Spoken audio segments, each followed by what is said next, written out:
Wasting money on cures. Forgot how to fix myself. They say that time is free. Then why is it so precious? Oh, I'll say memories in my head, like Polaroids on walls. They remind you to look ahead. Time is running out.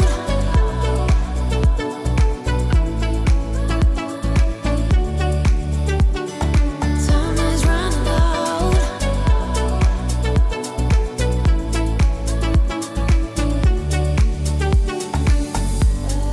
Lately I've lost my track. I've sailed the deepest seas, hoping to find something to bring back better times. Oh, I'll say memories in my head, like Polaroids on walls. They remind you to look ahead.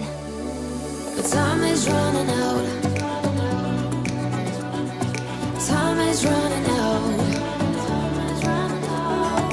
Time is running out. Time is running out. Time is running out. Time is running. Time is running out.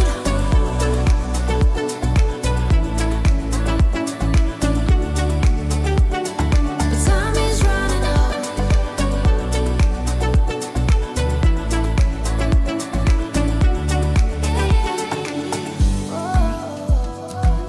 What if my best days are over? They can't be over.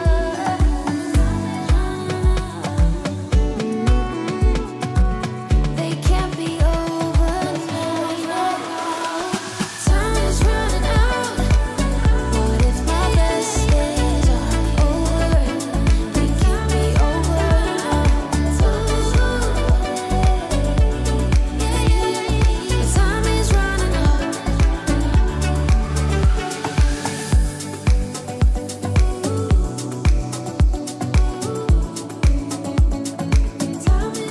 out.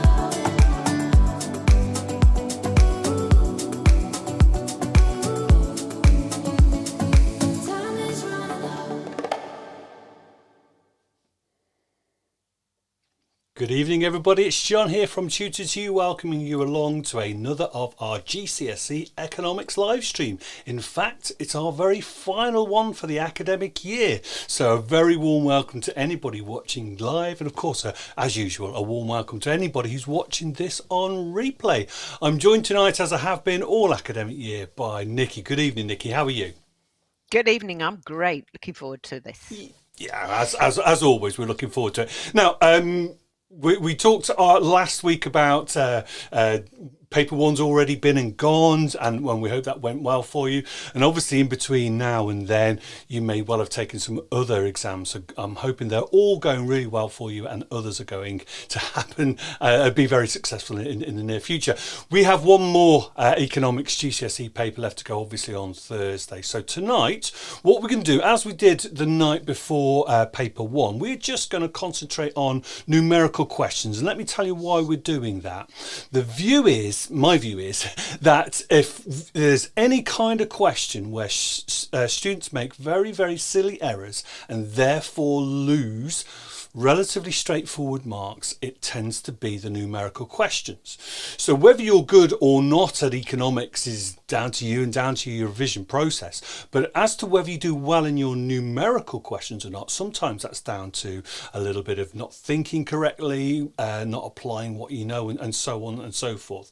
So we just want to, last thing we're going to do before your exam is go through some numerical questions that you may face in your paper too. So A little bit different tonight. If you've been watching any of these before, we've got 15 questions. 15 questions. Half of them are multi-choice questions. Half of them are you have to calculate them. Now, I'll give you a few moments notice. If you haven't got your calculator ready, do have that ready because it will be useful to you with some of the questions. So get your calculator out or get your phone out, whatever it is you're going to use for tonight. 15 questions. So the challenge for you, and we'll start in a moment's time, the challenge for you is to get as close to 15 out of 15 as you possibly can. That's the idea. Nicky, are you ready? Shall we get started? Let's get started. Brilliant. Okay, some multi-choice questions to start us off with. Do join in using the chat window, of course. Don't forget as well that this PowerPoint that Nicky and I are using will be available to download as soon as this live stream's finished. I'll hand over to Nicky. Right. Good evening, everyone. Okay, so we're going to start tonight with really it's a knowledge question, checking you know your definition of GDP per capita and therefore know the formula of how to calculate it. And before we've even started, Jasmine, Charlie, lovely to see you, Bethany and M, well done. You're all coming in. You're coming in with answer C. Let's ask John because this is a nice, quick, fast one. It is absolutely right. You've done very well to start. So well. GDP per capita. Remember to look for those words afterwards. Per capita. So that's per head of population. It's not A. That was the distractor. Remember in multiple choice questions, we always have a distractor, the one that's nearly right. So just stop, think, be careful. So GDP per capita, GDP divided by the size of the population. Right, we've got another question in number 2. We're also asking you for your knowledge. We're checking to see if you know how to calculate the unemployment rate. So the word here to look out for is rate, the unemployment rate. So that tells you it is going to be a percentage. So we've got in the stem of the question multiplied by 100. So who have we got? Jasmine, Charlie, Joshua, Elsa, Fickball, Bethany, all coming in with A. You are spot on. I'm not going to hesitate on these. We've got a lot to do tonight. Number of unemployed divided by the labour force. Be careful because it's labour force and not the size of population. B was your distractor there and you all ignored it. Fantastic. You're all ready for Thursday. What is the formula for calculating economic growth?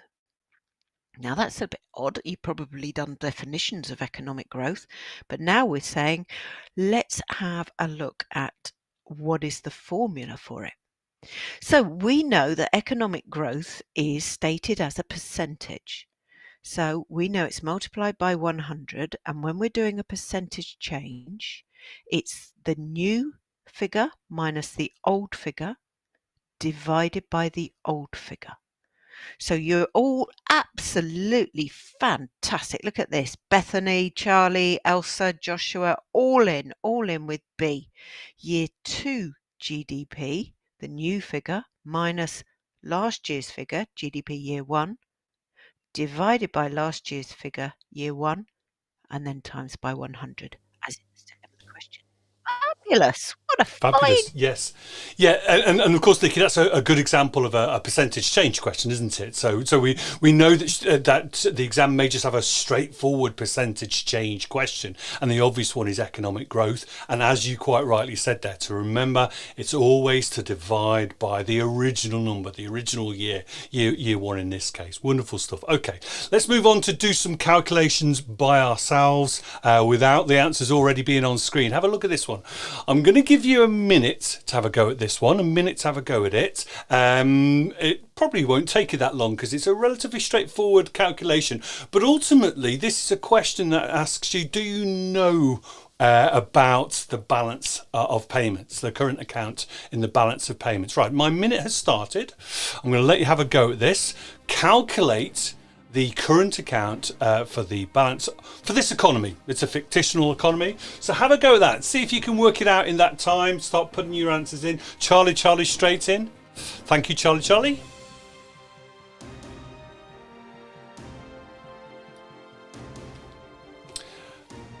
And remember to tell me whether it's a plus or a minus number, a deficit or a surplus. That's what we're looking for, aren't we? Have a go at that one. 60 seconds. Now, you may want to take a little bit longer than this in the exam, but it's not too difficult.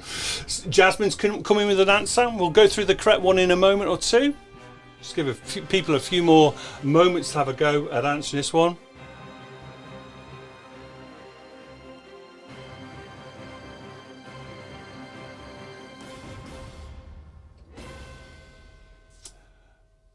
And one or two people coming in with the units as well, which is good to see as well. Thank you. Let's put the answer up on the screen. Now, I've asked you to do a calculation this time rather than give you the answer on screen. So that always makes it just a little bit tougher. Let's have a look at what the answer is. It is minus 8.1 million. So it is actually showing us a deficit. Now, you might get asked this question. Calculate the balance for the economy, the current account balance for an economy in slightly different ways. Sometimes it might be a little bit more straightforward than this. Sometimes it may have as much information as you have here on the screen. So what we had to do here is we had to work out the net trade in goods and the net trade in services first. So net trade means, let's take the plus bit, the input, the exports, take away the minus bit, the imports for both goods and services. And what you can see with my calculation on the bottom there is I've done that. The net trade in goods is a deficit, minus 4.7 million. Our net trade in services is a positive number, plus 4.3. Very similar to the UK, of course, that kind of profile. And then we've got the rest of our current account and the other bits to it. So as well as our net trading goods and net trading services, we need to then add on the primary income and also the secondary income. So just a reminder, primary income is any income that might be coming into the country from interest or on assets or profits, dividends generated from foreign investments, or any kind of migrant remittances is what they're called. So this idea of income where migrants working in the UK would pay out, so their money would go back to their domestic country, and likewise any people who are working abroad, their money might come back. That would be counted in the primary income. And then secondary income is a sort of additional income not relating to capital, so things like overseas aid. So we work out our net trade in goods, net trade in services, add those together, and then add the primary and secondary income. Yeah, bit of a tough one, I think, that one. Here we go. Have a look at this one, though. A little bit more straightforward, but a possibility for you to make an error. This time you have to calculate the unemployment rate to 2 decimal places. Make sure it's to 2 decimal places. If it states in the question, make sure it's to the right number of decimal places. I'll start my clock. Hopefully you were listening to the formula questions that Nicky was asking before, and therefore you'll be not making the possible error that might occur. Let's allow people to get their answers into the chat window. A little bit of calculating to do here. Definitely a chance to make an error with this one if you don't get your formula exactly right. Thank you, Jasmine.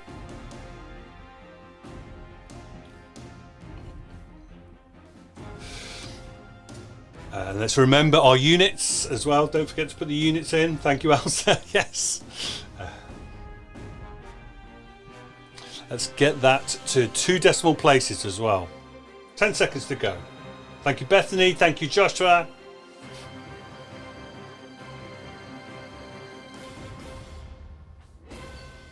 There we go. That is our time up. Let's have a look at the answer and have a look at the possibility, the place where you may have gone wrong. Have a look at this one. So we've got to work out our labour force first. We've got to actually add the number of people who are employed with the number of people who could be employed. They are classified as unemployed in this question. Add them together, we get our labour force. So then, once we've got our labour force, we can take our unemployment figure, divide it by that total number, multiply by 100 to get that 7.2916. Rounded down, if you like, for the 2 decimal places. Remember, you can lose a mark if you don't round up, round down to the number of decimal places. Often it's 1 or 2 decimal places. So don't make that error and lose a mark in that way. So, place for people to make errors if they're not careful, Nicky, just making sure that they've got their formula spot on. Am I right? Absolutely. Yes. And always remember your units. Always, always. And look out for those millions. Well done, Charlie, for noticing earlier. That was brilliant. Okay, 3 more multiple choice questions. Here they come. Jeff earns 40,000 a year. So this is about income. Using the schedule below, calculate how much income tax Jeff pays this year. So we have got a schedule there saying how much he's allowed to earn with no tax, then a basic rate, higher rate, additional rate. I need you to work out how much tax would he pay. Now, just a little hint, you need to round up to the nearest £500 when you do your calculation. So have a little think. What are you going to do now? We know he's allowed to earn a certain amount, 12,570, with no tax. What do you do then? Charlie's straight in. You are fast tonight, Charlie. That is amazing. So what do? We take 12,570 away from 40,000, and then we're left with that amount which falls into the basic rate, which is actually 27,430, and that is taxed at 20%. And that works out as 5,486. So we round up to 5,500. Well done, Fergus. Well done, Aphra. Well done, Joshua. Charlie, you were right all along. Very fast work. Excellent. Okay, let's have a look at this. Now, we have to be careful here. Joe and Chris live together. Here is their financial record for the year. What is the combined wealth? So be careful. This is testing your knowledge of the difference between income and wealth. So have a little look down that list and see if you can add together Joe and Chris's wealth. So I think we can safely say we can ignore the first 2 rows of the table. Is it a case of just adding together the rest, or do we have to be a bit careful? Let's have a look and see, what have we got? Some answers coming in yet? Let's have a look.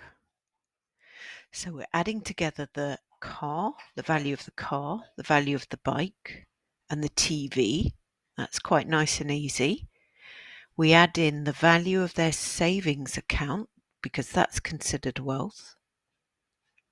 But we do actually add in Joe's pension fund. She's not claiming it yet, so we are adding it in as wealth. Here we go, Joshua, Elsa, Charlie. Fantastic. You got it right. £49,000 between them. But we don't add in that interest from their savings because in economics, it is considered 480. Be careful, Mohammed. That 480 extra, that is interest on the saving. That's considered an income in economics, not wealth. So we don't include the interest. Fabulous. Let's look at the next question. Right, this one is tricky. You have to know about index numbers. What is the annual rate of inflation in December 2024? Now, just be a little bit careful. This is a measure of CPI. We're going from December 23 to December 24. And the CPI index number has gone from 140 to 150. But we're asked, what is the inflation rate? In other words, what is the percentage change between those two figures? So remember what we said, it's the new minus the old over the old or over the original. Look at this, everyone think, well, Alfred, Fergus, Charlie, you're all right. You're spot on. That is perfect. All getting 7.14%. Well done. That was actually really tricky to know what to do. Well done. Yeah, yeah. It's one of you talk regularly about distractors and multi-choice questions. I don't know how many times I would have seen a student just put 10, the difference between 140 and 150, but we've actually got to make that percentage change. Wonderful, thank you. That's good to see. Let's move on to a few more calculations for students to do by themselves. Have a look at this question. A UK firm earned $12,000 by exporting goods to the US in 2022. In 2024, the same firm earned $14,000 through exports to the US. Calculate the firm's income in pounds for both years. So 2 calculations to do here. My little clock has started. So you've got to do 2 calculations. We've got to make sure that we understand the difference between what we're calculating, what we're multiplying by in each of the years. So we've got a little schedule on the right hand side showing us the exchange rate between dollars and pounds. In this case, it's showing 4 years in one table.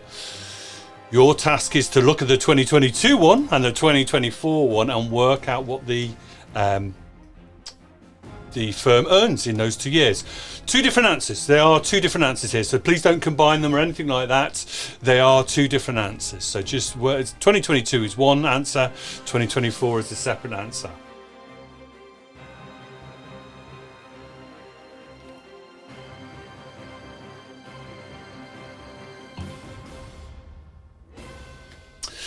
Now that one I think looks as if it was proving a little bit tricky to a lot of people, which is why we've included these things. And actually exchange rates is a very, very common question in exams. So if you look over the last 6 or 7 years, they appear quite regularly.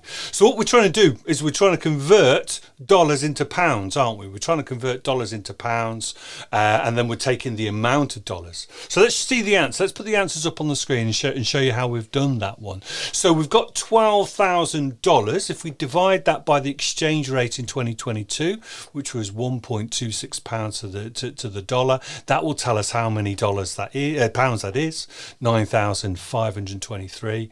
And then in 2024 we did exactly the same. Now here's a little point for you, and it might come out a little bit later on when we're doing another calculation here.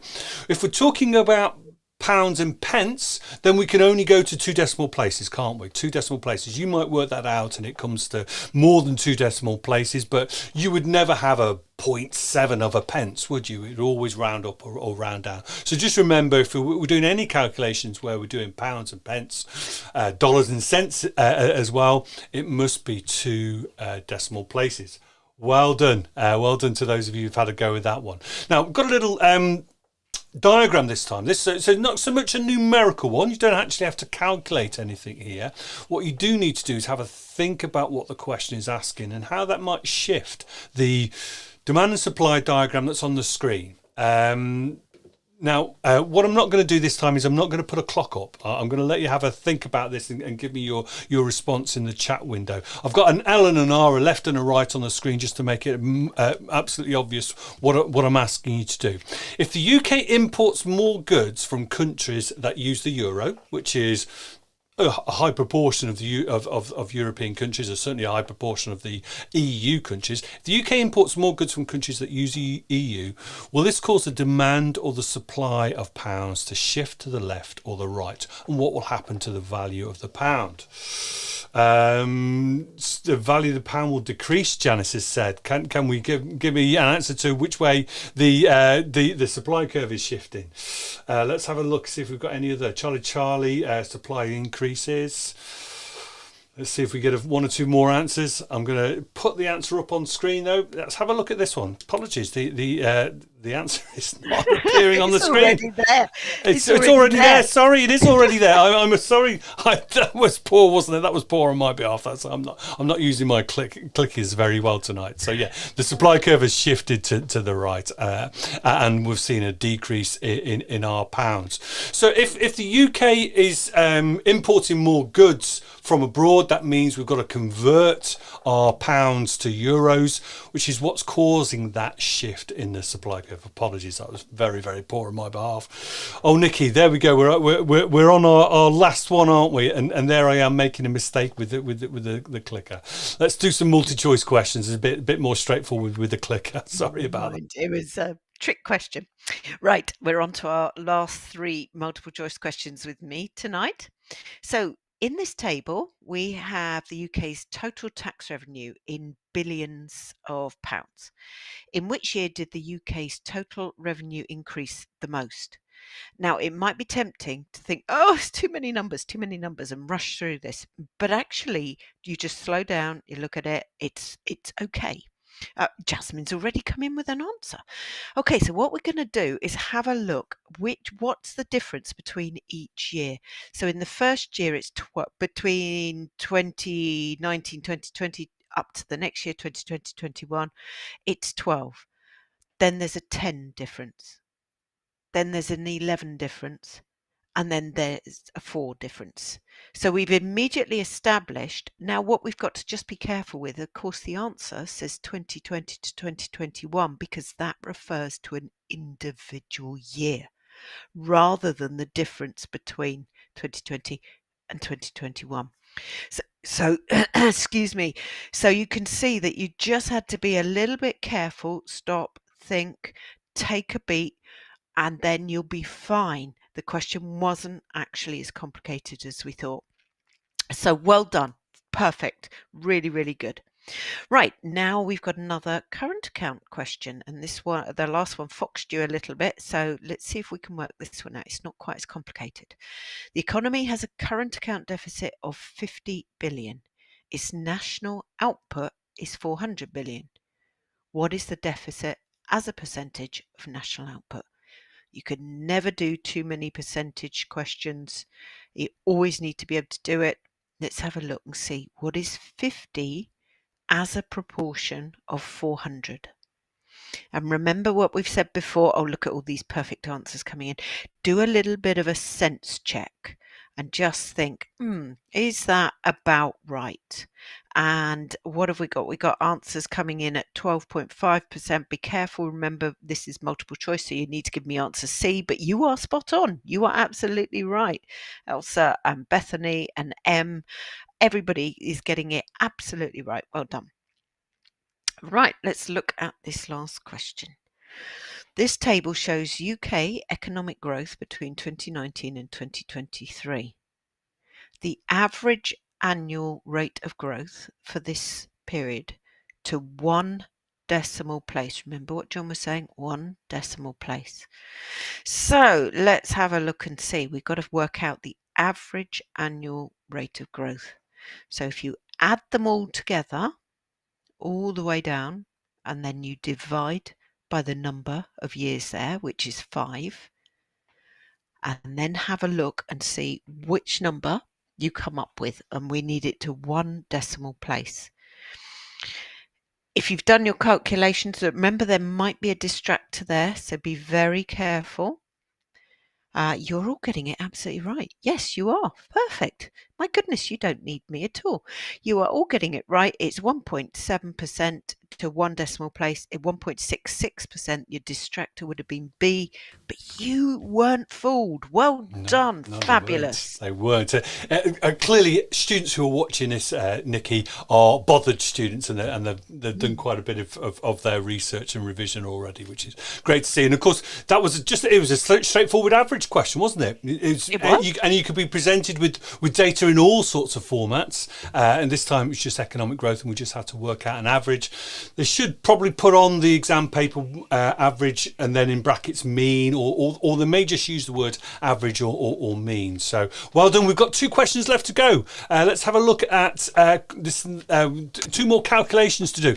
What I've done with these last 2 questions is I've tried to bring in some very, very current real data just to give us a little bit of information just going into your exam. Remember, your exam was written over a year ago, so they won't know what the UK's inflation rate is at the moment. But if you wanted to use figures like I'm about to use in your exam, then all the better. So the current rate of inflation in the UK is in April 2025 is 2.6%. 2.6%. This means, remember, the Bank of England are looking to try and get inflation at around about the 2% level, 2.0, and they're comfortable with it being plus or minus 2.0%.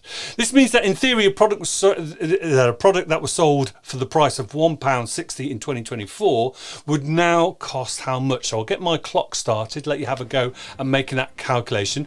I've put there in theory because the reality is, in the end, an inflation rate is an average change in prices. So not every product will change its price at the same rate in any one period of time over 1 year. But on average, in this case, the change is 2.6%. So it's a percentage change calculation again, isn't it? What is £1.60? What's 2.6% of £1.60 added on to £1.60? Jay's coming with an answer. Elsa's coming in with an answer. Joe, Bethany, thank you, Bethany. Leo, all coming in with answers. Sense check, remember. £1.60 is going up by a tiny fraction.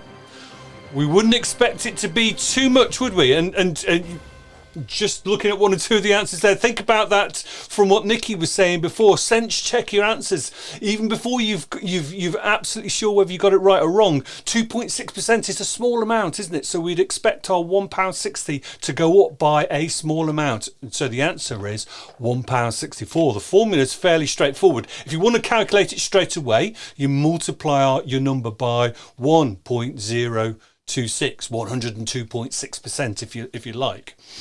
Some people like to work out the percentage change, so 2.6% change of £1.60 and then add it on afterwards, but a simple way is the way that's on the screen. So percentage change question again, in this case it's about inflation. Last question, one more question to go, so have a look at this one. It's estimated that the size of the UK population is approximately 70 million people. It's just less than 70 million people at the moment. It's estimated that in 2024, the United Kingdom's gross domestic product was, have a look at that, £2,850 billion. Come back to what I've just said in a moment. What is the GDP per capita of the UK? So you've got, I'm going to start my clock. You haven't got long to calculate this. You've got the GDP, £2,850 billion, and you've got the number of people, 70 million. Well, I'm getting some answers in already, which is good to see. Just be careful with this one. In effect, the data's been given to you in two slightly different units. One's in billions, one's in millions. And so there's a temptation to divide one by the other, when in fact you've got to think a little bit more about what those numbers mean. Oh, look at this though, getting some great answers in here. So far I've not seen any that are in the wrong ballpark, so good to see. Just give people a few more moments.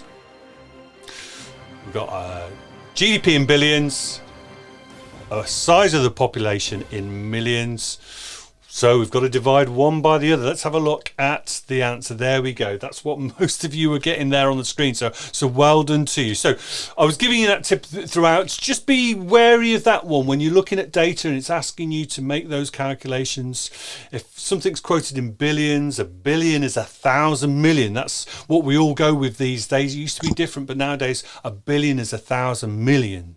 So in effect, what we're doing is we're taking 2,850,000, 2,850,000 and dividing it by 70 to get our answer. Well, there we go. That's our 15 questions asked. I hope you did as well as you were hoping to do with that one. Looking at some of those answers, Nicky, they were absolutely fantastic. Brilliant I was stuff. so impressed.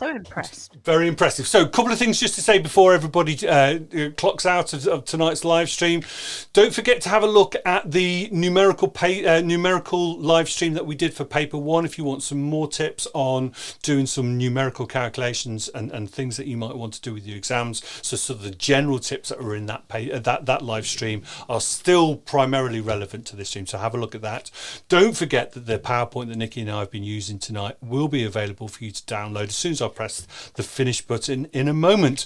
My thanks as always goes to Nicky, who's been with me throughout all of these live streams over the last few months. So a massive thank you to Nicky. So many people have been tuning in regularly, Nicky, though it'd be difficult to call people out by name, but thank you to everybody who has been tuning in very regularly and giving us your answers. If you found these useful, do give us a thumbs up in YouTube. That helps us get our message out to all those people who will be taking GCSE economics next academic academic year and going forward. So that is it. That's the end of our last live stream before paper 2. So from Nicky, from myself, number 1, the very best of luck with Thursday's exam. Number 2, thank you again for all of the things that you've done in terms of your answers tonight and previously. And number 3, a very good evening to you. Goodbye, everybody. Bye, everyone.